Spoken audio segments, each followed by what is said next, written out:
Senhor a todos, uma boa noite a todos os irmãos.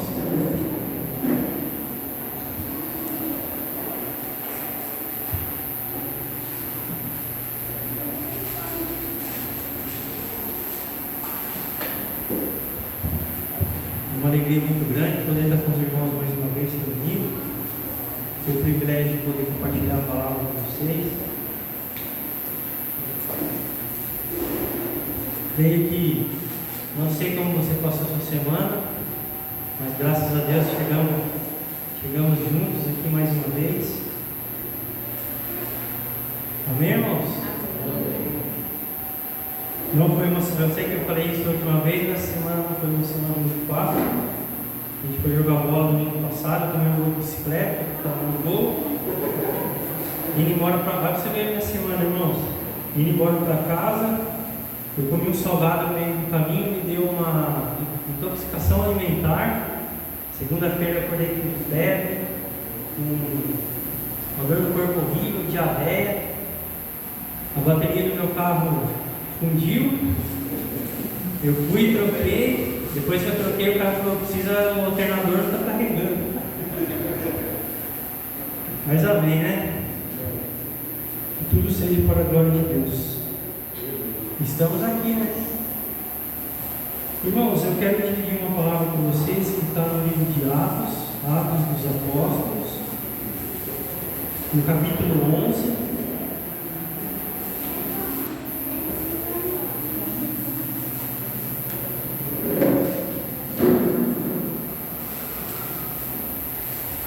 Atos dos Apóstolos, capítulo 11, e o versículo 19.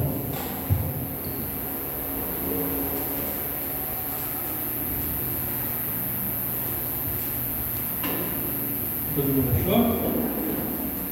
Diz assim: Então, os que haviam sido dispersos por causa da perseguição desencadeada com a execução de Estevão se espalharam até Fenícia, Chipre e Antioquia, não divulgando a mensagem a ninguém além dos judeus.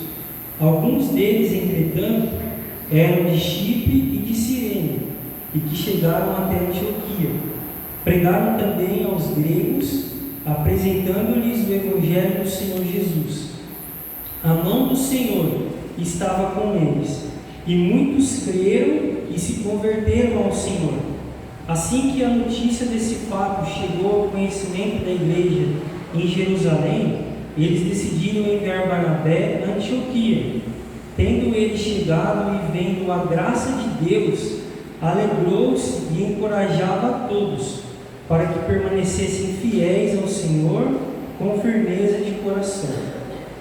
Ele era um homem bom, cheio do Espírito Santo e de fé, e uma multidão considerável de pessoas foi acrescentada ao Senhor. E aconteceu que Barnabé decidiu viajar para Tarso, a fim de encontrar-se com Saulo, e assim que o achou, levou-o consigo para Antioquia.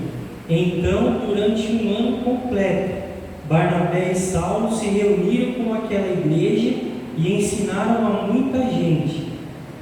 Guarde bem isso, irmãos.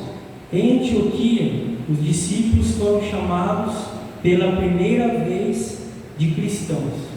Amém? Antes da gente entrar no que eu queria falar, só trazendo um pouquinho do contexto, Estevão, a gente conhece no capítulo 9, diz que Estevão ele era um diácono, então ele cuidava da igreja de Jerusalém das viúvas, da necessidade das viúvas. Mas Estevão, a Bíblia diz que ele também era um homem cheio do Espírito Santo. E além disso que ele fazia, ele também ministrava a palavra. E a Bíblia diz que muitas pessoas, ao ouvirem Estevão, se convertiam, e ele orava, e muitas pessoas eram curadas. Então os fariseus vieram até ele com raiva, porque diziam que no seu discurso ele falava palavras contra a lei de Moisés e contra o templo, e assim o condenaram à morte e o apedrejaram. E com a morte de Estevão, teve uma coisa chamada dispensação, ou seja, aumentou muito a perseguição aos discípulos de Jesus. Eles chamavam os do caminho, aqueles que seguiam a Jesus. Então muitos saíram de Jerusalém dispersos, que como no começo a gente leu. Então dispersos saíram de Jerusalém, e ali eles foram para a província de Fenícia, Chipre e Antioquia. Antioquia era uma cidade muito grande, irmãos. Ela era a terceira maior cidade da província romana. Ela só era menor do que a própria Roma e Alexandria. Então era uma cidade grande, de muita cultura, e ali se instalou a igreja de Antioquia. E fala que na dispensação muitos eles pregavam o evangelho, mas sempre pregando primeiro para os judeus. Mas ali eles começaram a pregar também para os gregos. E como a gente leu aqui, diz que muitos começaram a se converter ao Senhor.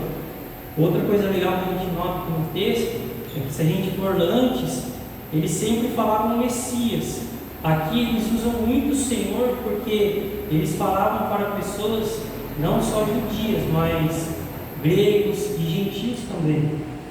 E diz que muitos gentios e gregos também se converteram. E ali muita gente começou a se converter ao Senhor.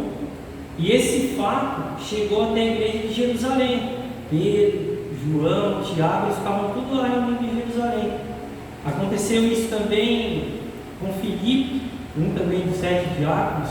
Quando ele saiu na dispensação, ele parou em Samaria e ali também começou a pregar, curar as pessoas, e muitas pessoas começaram a se converter. Aí Pedro foi até lá também para confirmar o que estava sendo pregado.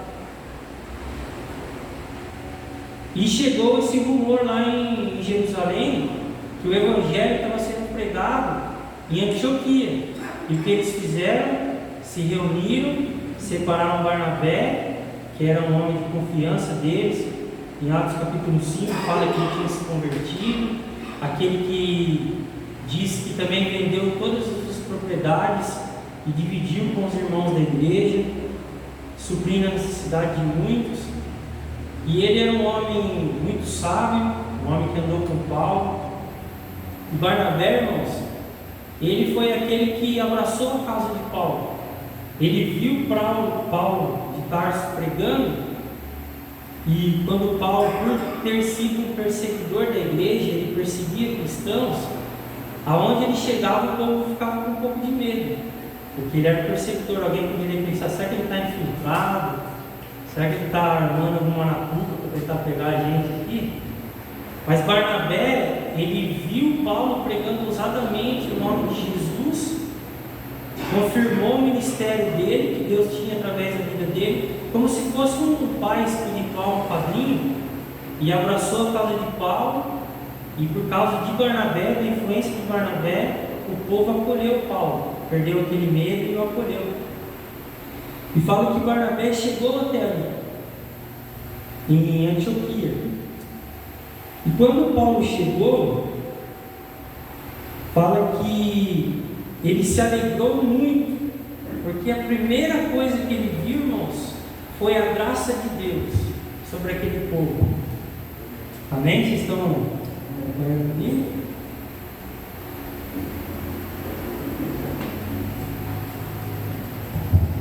E que graça é essa? Qual foi a graça que ele viu, essa graça de Deus? A graça de Deus, irmãos, no meio de um povo, é assim: são pessoas limitadas, falhas, cheias de erros, mas que pela misericórdia, amor de Deus e graça, que é um favor imerecido, essas pessoas foram alcançadas para Cristo. Então, irmãos, nesse grupo, onde a graça de Deus está sobremaneira, não existe mérito humano.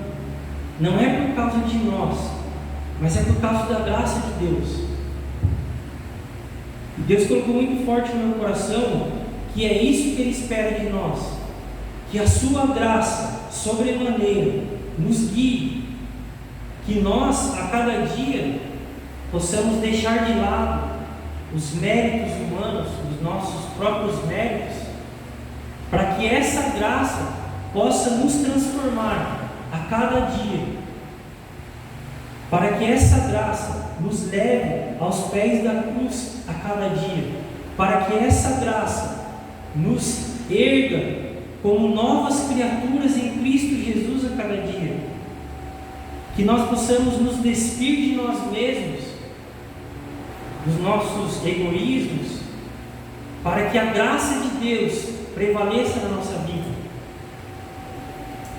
Amém? Se despir das nossas fortalezas humanas, que se destroem nas primeiras circunstâncias adversas que acontecem na nossa vida, para que o poder de Deus se aperfeiçoe na nossa fraqueza. Porque é quando somos fracos que aí é que somos fortes. Porque não é nós, irmãos, é Cristo em nós. Essa é a graça de Deus. É despir-se de nós mesmos, para que Cristo reine em nós, para que o seu amor nos transforme, para que essa graça nos inunde de uma tal forma que essa sufocação desse mundo, desse sistema perverso, não venha mais nos sufocar como tem nos sufocado muitas vezes. Quando nós nos deixamos encher pela graça de Deus, esse sistema ele não consegue mais nos sufocar, porque nós fomos livres desse sistema de valores, como a palavra diz. Nós somos guiados pelos sistemas de valores dos céus, dos reinos dos céus, são princípios de amor, são princípios de paz, de alegria. Amém? E ele alegrou-se porque ele viu essa graça naquele lugar. Ele viu homens sendo transformados pela graça de Deus. E ele encorajava esses homens para que eles permanecessem fiéis ao Senhor, fiéis a essa graça, fiéis a esse amor, fiéis a esse chamado que Deus tinha para a vida deles, com firmeza de coração. Ou seja, diante de tudo que viria, de toda perseguição, de toda controvérsia, eles se mantessem firmes de coração, não vacilantes, mas firmes em Deus, crentes em Deus, firmados na esperança do Evangelho. E Barnabé, ele era um homem digno dessa palavra, que diz que ele era um homem bom, cheio do Espírito Santo e cheio de fé. E diz também, irmãos, que uma multidão considerável de pessoas era acrescentada ao Senhor. Quando a graça de Deus, irmãos, ela se manifesta no nosso meio, na nossa vida, automaticamente é algo simples. As pessoas começam a ver a luz de Cristo, a luz do Evangelho brilhando nas nossas vidas, na maneira como nós tratamos uns aos outros, na maneira como nós enxergamos as circunstâncias desse mundo, na maneira como nós vemos Deus, nosso Pai.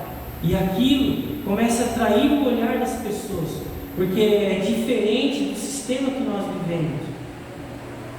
Nós vivemos um sistema totalmente egoísta, irmãos, onde os feitos são para a glória de si mesmos, aonde se faz para atrair os holofortes para si mesmo, para acumular riquezas para si. Mas no reino de Deus é diferente, é tudo um bem comum de todos e para a glória de Deus. No comecinho da igreja lá também fala que eles dividiam entre si o que tinham, a ponto de não considerar nem deles mesmos o que era deles. E os apóstolos faziam sinais e maravilhas no meio do povo, e os que tinham propriedades vendiam entregavam aos pés dos apóstolos e os mesmos dividiam conforme a necessidade de cada um. E a Bíblia diz que muitos se rendiam ao Senhor e o próprio Deus ia acrescentando a igreja. Sabe por quê, irmãos? Porque eles viam o que era o Evangelho de Jesus através da graça de Deus no meio da igreja daquele tempo. Naquele tempo, irmãos, não existia a Bíblia, essa Bíblia que nós temos hoje. Era a palavra falada, um falava para o outro. É por isso que Paulo fala: sede meus imitadores, como eu sou de Cristo. Porque ele caminhava como Cristo caminhou. É claro que ele tinha falhas e defeitos, mas ele caminhava em tudo e tentava em tudo andar como Cristo andou, para que as pessoas vissem Cristo nele. Eu assisti um filme esses dias, maravilhoso, se vocês pudessem assistir, Paulo, apóstolo de Cristo, quando Lucas ele pede para Paulo para escrever Atos dos Apóstolos. Ele fala: eu nunca vi Cristo em carne e osso, mas quando eu vi você pregar sobre ele, eu vi Cristo em você. Aí Paulo: mas você vai escrever um livro sobre mim? Não se trata de mim, se trata de Cristo. Aí ele fala: sim, mas você é uma porta para que eles conheçam Cristo. A graça de Deus é isso, irmãos. Nós somos portas para que as pessoas conheçam quem é Cristo. É por isso que nós temos que andar igual a Ele. Não com a Bíblia debaixo do braço, mas sendo a palavra viva, sendo a palavra encarnada. Isto é o Evangelho, é permitir que a palavra de Jesus se encarne em nós, e nós sejamos a palavra orgânica de Cristo. Como assim? A palavra que anda, de carro, de moto, de a pé, de ônibus, seja do que for. A palavra que se manifesta em todos os lugares. O nosso culto, irmãos, não é aqui. Os nossos cultos é a rua, é o nosso trabalho, é a minha casa, é como eu trato os pobres, é como eu trato os humildes. Amém? E aconteceu que Barnabé veio com tudo isso. Ele viajou até Tarso, trouxe Paulo junto com ele, e eles ficaram ali aqui diz que eles ficaram por 1 ano mais ou menos, ensinando aqueles homens cheios da graça de Deus, né? E Antioquia, irmãos, não era qualquer grupo da igreja, né? Antioquia tinha os presbíteros. As 3 viagens missionárias de Paulo, que sacudiram o mundo naquele tempo com o Evangelho, saíram de Antioquia. Paulo sempre estava em Antioquia. Havia muitos discípulos ali em Antioquia. Então eles se reuniram com aquela igreja e ensinaram muita gente. Então lá em Antioquia, pela primeira vez, eles foram chamados cristãos. Amém? Chegamos lá. A gente já viu, falei para vocês aqui, antes de eles serem chamados cristãos, eles eram chamados do caminho, os seguidores de Cristo, né? Os próprios fariseus falavam: os do caminho chegaram até aqui, e agora? Lascou. Chegaram os discípulos de Jesus até aqui. E eu comecei a meditar nisso, irmãos. Deus começou a falar grandes coisas ao meu coração, que nós não vivemos tempos muito fáceis, e conforme os anos passam, as circunstâncias vão ficando cada vez piores, né? Se vocês separarem de 5 anos para cá, cada ano que passa é uma desgraça maior do que a outra, né? Desgraças no tempo, o ser humano cada dia ele fica mais perverso. Quando eu penso que eu já vi de tudo de mal, eu ligo a televisão de manhã e eu vejo mais perversidade ainda, coisas que nem passavam no meu coração que pudesse existir, né? Essa modalidade já vem de muito, só que hoje está numa larga escala, uma escala muito grande. E a gente começa a ser sufocado. A gente começa a viver num tempo, irmãos, que parece impossível você praticar o Evangelho. Parece impossível você pagar o mal fazendo o bem. Porque a nossa carne, muitas vezes, ela grita para pagar o mal com o mal. Porque o mundo é mal. O mal, ele nos sufoca, ele nos sofre muitas vezes. Ele dá tapa na nossa cara. Ele bate a nossa porta para que a gente reaja da mesma forma. Esse sistema, irmãos, ele é perverso. E a perversidade vai crescer a cada dia. E por que eu falei sobre a graça de Deus?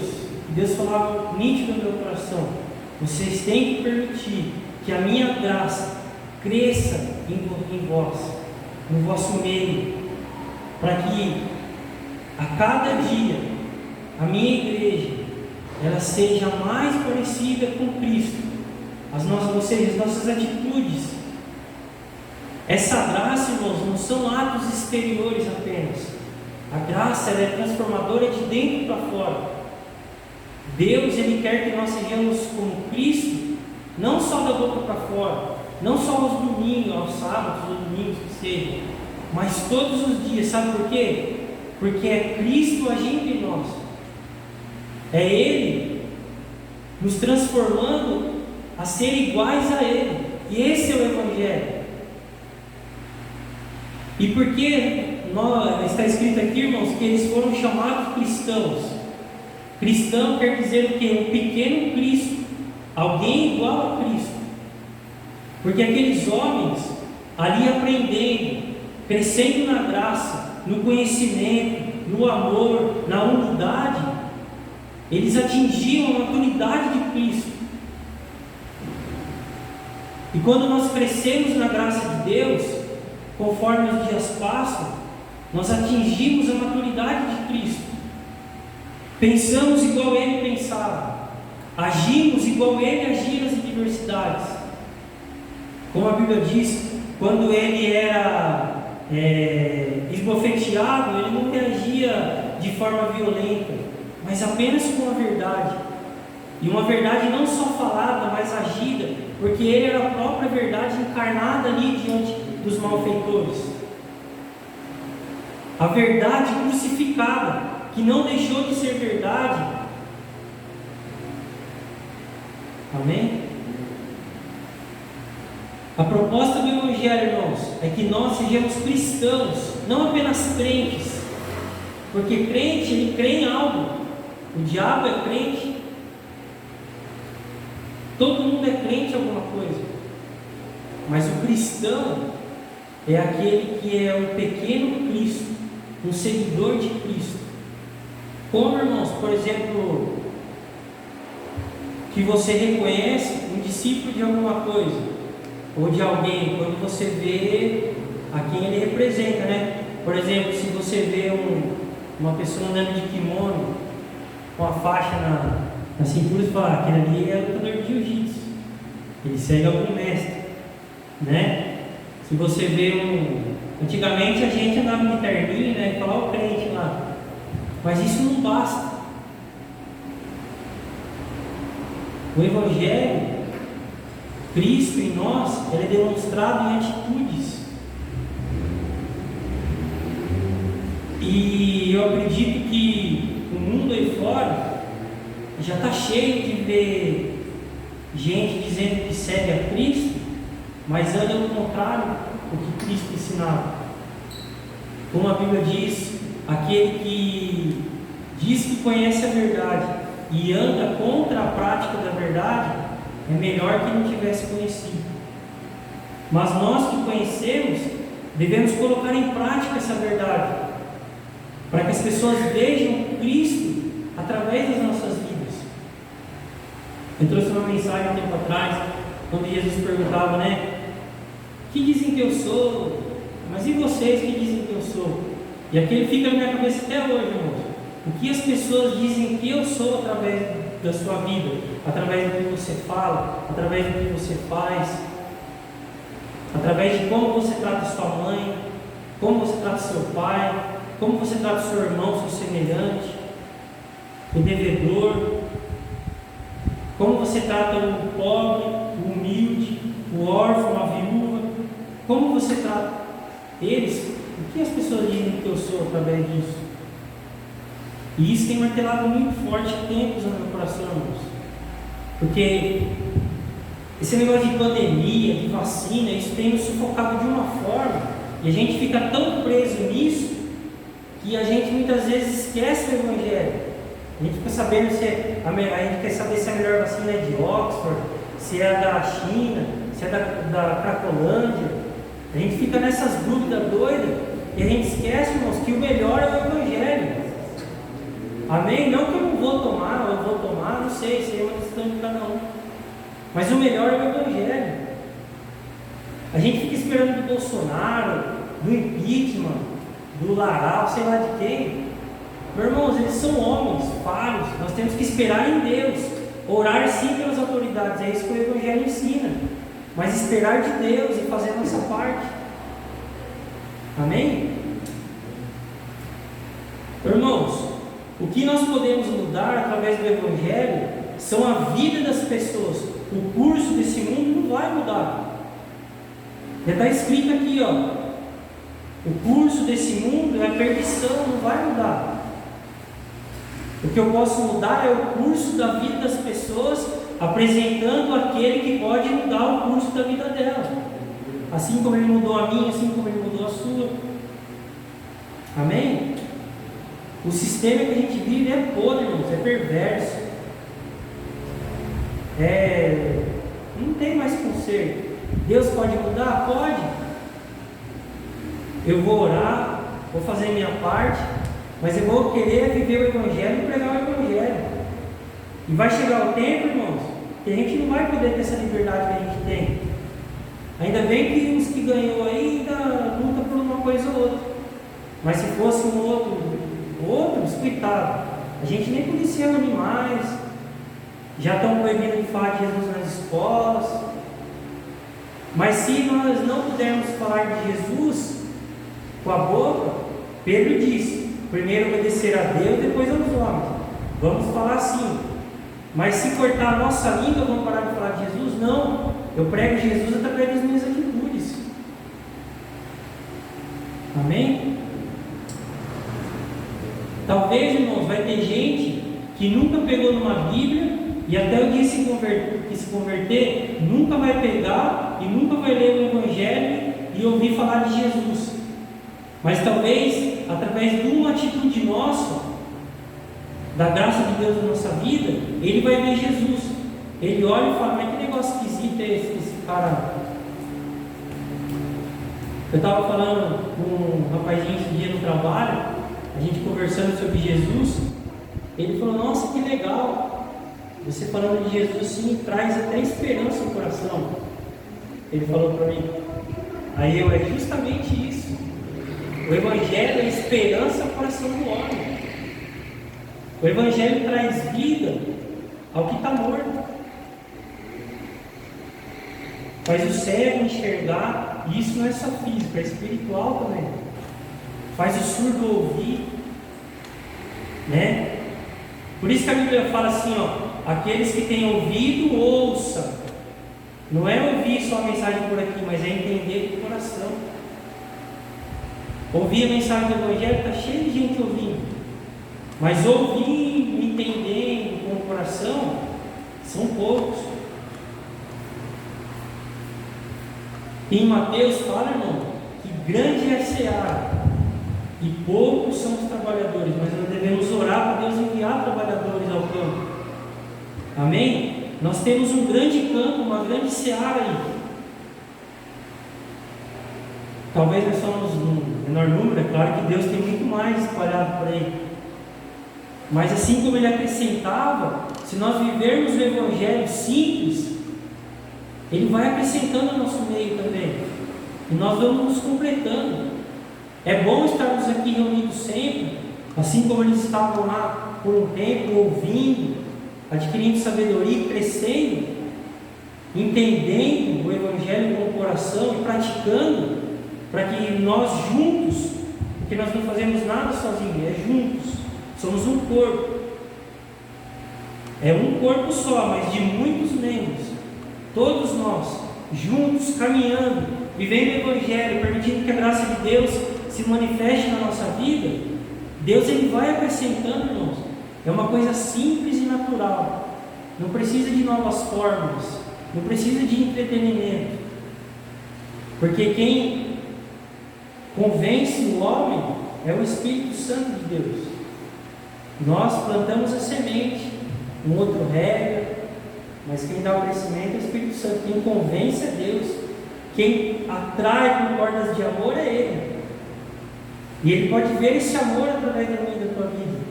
Quando nós liberamos o perdão, aonde no mundo que não há perdão, não, irmão. Hoje é olho por olho e dente por dente. De direita, de esquerda, não tem essa mais não. Não tem misericórdia mais no mundo de hoje. É olho por olho e dente por dente. É faca na caveira, como diz a turma. O mundo de hoje, irmãos, é faca na caveira. É mal por mal, é pagar mal por mal. É pena de morte, né? Mas Jesus nos ensina a ser o quê? Misericordiosos, perdoadores, honestos, humildes. Às vezes eu ficava pensando, irmãos, esse negócio de humildade, de ser simples, é muito difícil para os homens. E eu pensava assim, Deus, eu conseguia tentar achar uma lógica. Como que surge tanta heresia hoje em dia? Já repararam, irmãos? O cara pega um versículo e ele tira uma revelação nova, uma revelação fresca, como eles falam, e eles inventam um negócio que não tem nada a ver com o Evangelho. Eu falei, Jesus, mas por que eles fazem isso? Sabe por quê, irmãos? Porque os homens, eles querem estar à frente, eles querem estar acima. Então eles inventam uma nova doutrina para querer dizer o que? Olha, esse é o homem de Deus, porque Deus deu uma nova revelação para ele.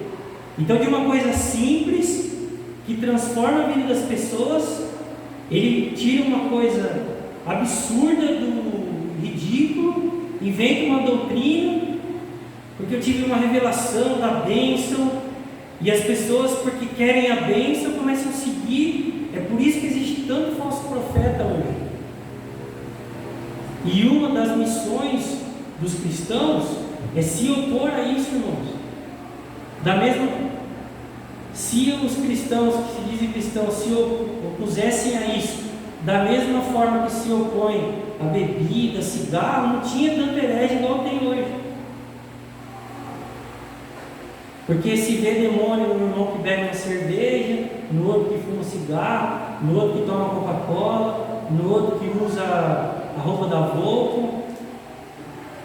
E os demônios em cima dos púlpitos, pegando a verdade do Evangelho simples, pura e transformadora, e transformando em doutrina de demônio, distorcendo a verdade. Nós também temos que se opor a isso, não com violência, mas com amor, mas com verdade, com ousadia, né? Com autoridade. E autoridade não é gritar mais alto que o herege, não. Autoridade é conhecimento de Deus, não para humilhação, mas para mostrar a verdade em amor. Amém? E a graça de Deus em nosso meio nos faz crescer para isso também. Fala que Barnabé é um homem cheio do Espírito Santo. Nós também temos que ser um homem cheio do Espírito Santo. Mas homem cheio do Espírito Santo, irmãos, não é só que tem dons. Isso é importante, nós devemos buscar sim os dons para edificação, para o crescimento do corpo, né? Para sinais que estão fora também. Mas o homem cheio do Espírito Santo, Jesus disse: quem tem o Espírito Santo, irmãos, uma das coisas que se manifesta é o que? Jesus disse: e vós recebereis o Espírito Santo. O que vai acontecer com vocês? Ele fará o que? Ele vos confirmará as palavras que eu tenho dito e vos ensinará para que vocês continuem. Então o homem, irmão, que tem o Espírito Santo, ele não pode cair em qualquer balela, ele não pode ser levado por qualquer vento de doutrina. Existem os irmãos fracos na fé, que às vezes são levados? Existe. Mas nós que temos já um tempo de caminhada com Cristo, devemos buscar ser cheios do Espírito Santo, para que nós possamos, para que o Espírito em nós confirme essa verdade e nos ensine essa verdade, para que a gente não caia nas arapucas por aí, nas armadilhas, nos laços do passarinheiro, como diz a Bíblia. Porque para a liberdade que Cristo nos libertou, foi para a liberdade que Ele nos chamou. A liberdade do quê? A liberdade do poder, de influência do pecado, a liberdade desse sistema perverso, do curso desse mundo. Paulo repreende os irmãos na Bíblia. Ele foi até meio, entregou até Satanás. Eles se deixaram levar pelo curso desse mundo. E eu não tenho coragem de entregar ninguém a Satanás. Paulo que se resolve por Cristo depois. Mas eles se deixaram levar pelo curso desse mundo. Mas nós somos guiados por Deus. Nós temos a graça de Deus na nossa vida. E essa graça, irmãos, nos leva a crescer em unidade, em sabedoria, para que nós sejamos chamados do quê? Cristãos, discípulos de Cristo. É assim que Cristo quer nos ver, como seus discípulos, como seus amigos, como aqueles que ouvem e praticam a sua palavra. Tiago fala: não sejam apenas ouvintes, mas também praticantes da palavra de Deus.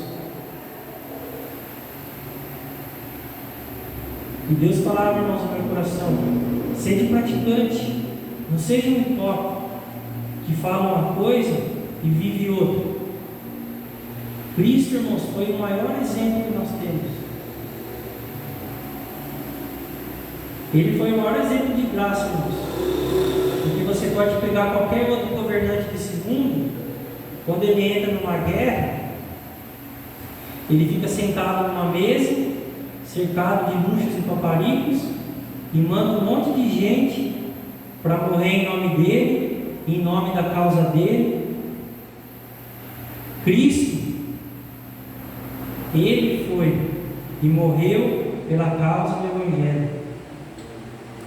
Ele foi, não mandou ninguém, não, irmãos. Ele assumiu, porque Ele era o único que era digno, o único que é digno de desatar os selos, o único que Deus achou digno de se entregar por todos nós pecadores. E Ele foi. E a Bíblia diz que Ele deixou a sua glória nos céus, se fez pobre como nós. Não quer dizer que Ele não tinha dinheiro, quer dizer que Ele experimentou a nossa humanidade, mesmo sendo Deus também. Ele se fez pobre como nós, se entregou até a morte, e morte de cruz. Talvez, irmãos, hoje você e eu estejamos vivendo tempos onde Deus tem matado o nosso eu, o nosso coração, as nossas coisas escondidas, e Deus tem te levado a lugares, e Deus, Ele tem matado o seu eu, Ele tem matado o meu eu. E isso é maravilhoso, isso é graça de Deus. Ele tem matado o seu eu, o meu eu, para que Cristo reine em nós, para que a graça de Deus se manifeste nas nossas vidas. Amém? Para o mundo, irmãos, morrer é uma coisa muito ruim, mas no reino de Deus, morrer tem que ser uma coisa muito boa. É difícil a gente entender isso, mas é uma realidade. Você já viu pessoa que tem muitos bens, quando você fala em morte para ela, ela fica desesperada, né? Meu Deus, eu vou morrer, vou deixar meu carro, minha casa, meu Deus do céu.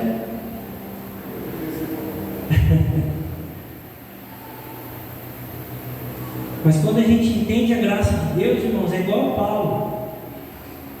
O viver é Cristo e o morrer é lucro. A nossa vida cristã tem que ser assim. O viver é Cristo e o morrer é lucro. Aí como vai ser, irmãos? Está na mão de Deus. Se vai ser de carro, de a pé, de busão, casa alugada, casa própria. Porque eu tenho que ser cristão aonde eu estiver. Aonde Deus me colocar. Amém? E para finalizar, irmãos, eu fiquei com esse filme na minha cabeça, que eu assisti esse vídeo de novo, e tem coisas tão maravilhosas que retratam o Evangelho ali. Eu lembro que eles estavam em Roma, né? Paulo estava preso lá em Roma, Lucas tinha ido lá, e ele entrava escondido lá na cadeia, e Paulo ia falando, ele ia digitando as viagens missionárias, eles andavam juntos, e os caras descobriram, né? O chefão lá da cadeia descobriu que Lucas estava entrando lá. Aí o cara falou: mas esse cara é meio doido, porque todo mundo quer sair de lá, e ele está indo lá escondido, entrando lá, acho que ele não bate muito bem, né?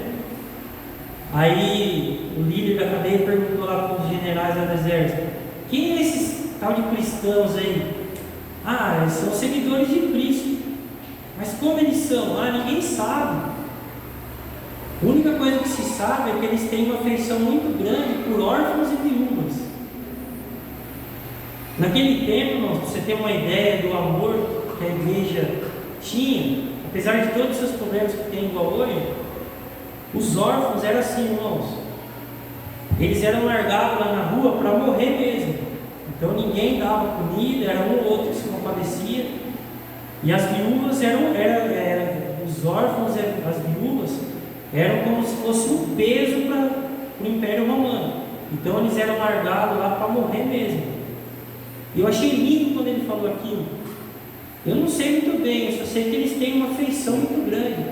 Sabe o que é isso, irmãos? Usando o exemplo dos órfãos e das viúvas, é o amor. Hoje você pergunta, você fala de igreja para as pessoas que não conhecem, pelo amor de Deus, os caras só pedem dinheiro, tudo é dinheiro. Ah, o cara, eu não escuto nada do Evangelho. E eu queria escutar assim, ó, eu não sei muito bem como são esses cristãos. Eu só sei que eles cuidam de órfão, cuidam de viúva, cuidam de doente, ajudam os pobres, pregam o Evangelho para aquele que não quer ouvir, para aquele que quer ouvir, prega até para surdo eles pregam. E tem vezes que o surdo até escuta. Expulsa demônio, os caras chegam falando grosso, o gin espumando pela boca, sai de lá sãozinho bonito, tomadinho banho.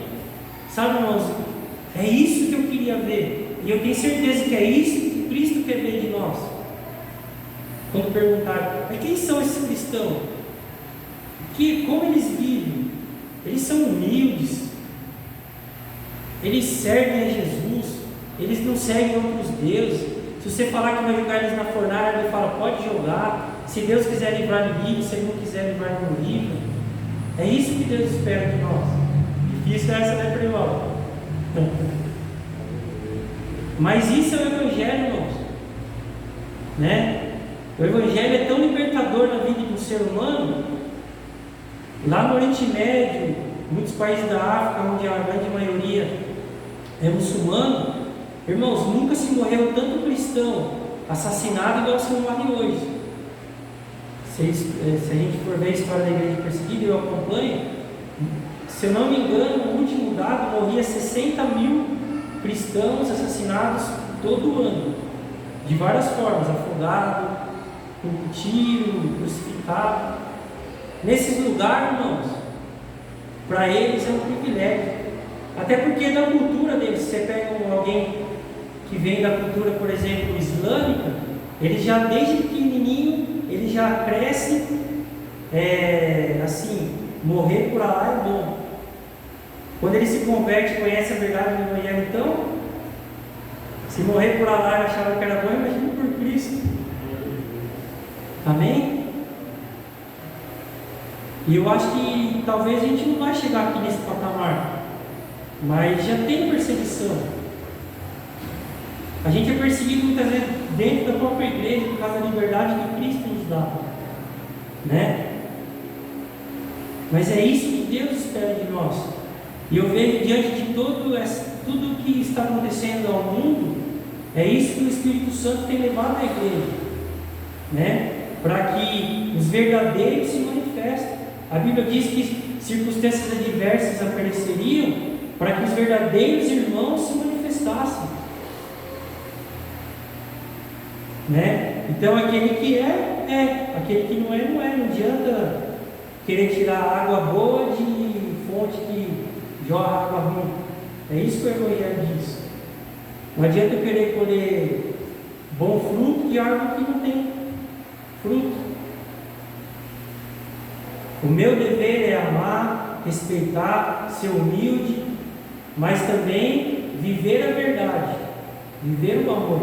O amor, irmãos, não implica ser misericordioso, perdoador, mas a Bíblia também diz que o amor ele não se folga com a injustiça, nem com a mentira, mas ele se detém na verdade. Eu também não posso aceitar tudo, né?